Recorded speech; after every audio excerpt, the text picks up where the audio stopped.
नमस्कार, मैं अफसार आलम और आप देख रहे हैं केबी लाइव न्यूज़। कैमूर जिले के चैनपुर विधानसभा क्षेत्र के नगर पंचायत हाटा के प्रजापति वाटिका में आज राष्ट्रीय जनता दल के बैनर तले कार्यकर्ता सम्मेलन सह सम्मान समारोह का आयोजन किया गया। कार्यक्रम में मुख्य अतिथि के रूप में बक्सर सांसद सुधाकर सिंह मौजूद रहे। वहीं सम्मेलन के दौरान सांसद सुधाकर सिंह ने मीडिया से बात करते हुए प्रशांत किशोर पर बड़ा बयान देते हुए कहा कि वे चुनाव नहीं लड़ सकते हैं क्योंकि उनकी डिग्री भी प्रधानमंत्री मोदी की तरफ फर्जी है। उन्हें चुनौती देते हुए कहा कि अगर प्रशांत किशोर को चुनाव लड़ना है तो रामगढ़ क्षेत्र से आकर चुनाव लड़कर दिखलाएं। देखिए आगे उन्होंने क्या कुछ कहा। केबी लाइव न्यूज़ की खास रिपोर्ट। क्या बाहरी लोगों को टिकट यहाँ नहीं दिया जाएगा, जैसा कि आपने कहा कि बाहरी लोगों ने सिर्फ कार्यकर्ताओं को ही टिकट दिया जाएगा? राष्ट्रीय जनता दल हमेशा ही पार्टी के कार्यकर्ता को टिकट देता है, इंडिया गठबंधन भी देता है। पिछली बार भी चैनपुर में पार्टी का कार्यकर्ता को टिकट मिला था, कांग्रेस का पुराना कार्यकर्ता था। हम लोग टिकट बेचवा नहीं है।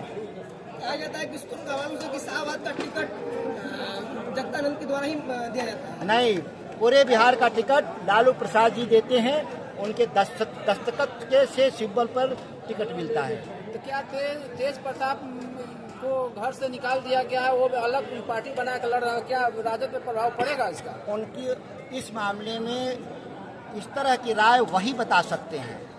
राष्ट्रीय जनता दल का जो अपना निर्णय है वो समीचीन है, समय के अनुकूल है, और राष्ट्रीय जनता दल का कोई निर्णय पछतावा का निर्णय नहीं होता।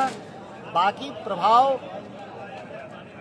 जो लोग इस बिहार में चुनाव लड़ने वाले हजारों दल हैं, सैकड़ों नहीं हजारों दल बने हैं, और सैकड़ों लड़ेंगे भी, तो कोई हमारे वोट पर क्यों प्रभाव डालेगा?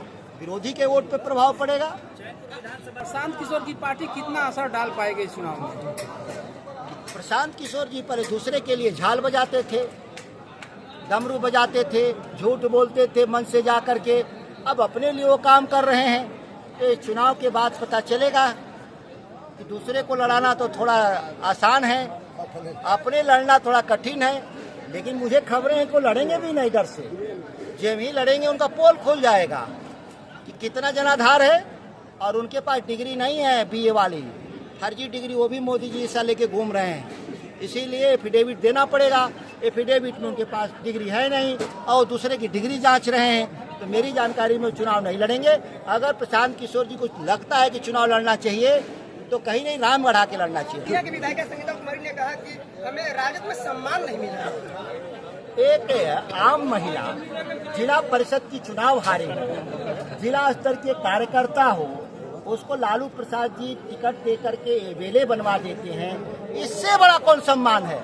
लोगों को, किसी लोगों को लगता है कि पैसा सम्मान है, तो ऐसे लोगों के लिए हमारे पास कोई जगह नहीं।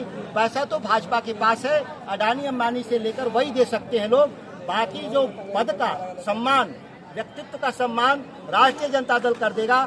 इसके अलावा वो प्रवक्ता थी पार्टी की, हमारी राष्ट्रीय संसदीय बोर्ड की सदस्य थी, महिला आयोग की अध्यक्ष थी, तो तमाम, और दो विश्वविद्यालय की सीनेट मेंबर थी। और इतने के बाद भी कोई कहे कि हमको सम्मान नहीं मिला, तो सम्मान था पैसे का जो भ्रष्ट तरीके से वो कमाना चाहती थी, जिसका समर्थन राष्ट्रीय जनता दल का भी नहीं किया, आगे भी नहीं करेगा। जो इस मुगालते में होंगे कि राष्ट्रीय जनता दल में रह के पैसा कमाएंगे, भ्रष्टाचार करेंगे, उसको पार्टी कूड़ेदान में फेंक देगी। यह पार्टी का मूल सिद्धांत है।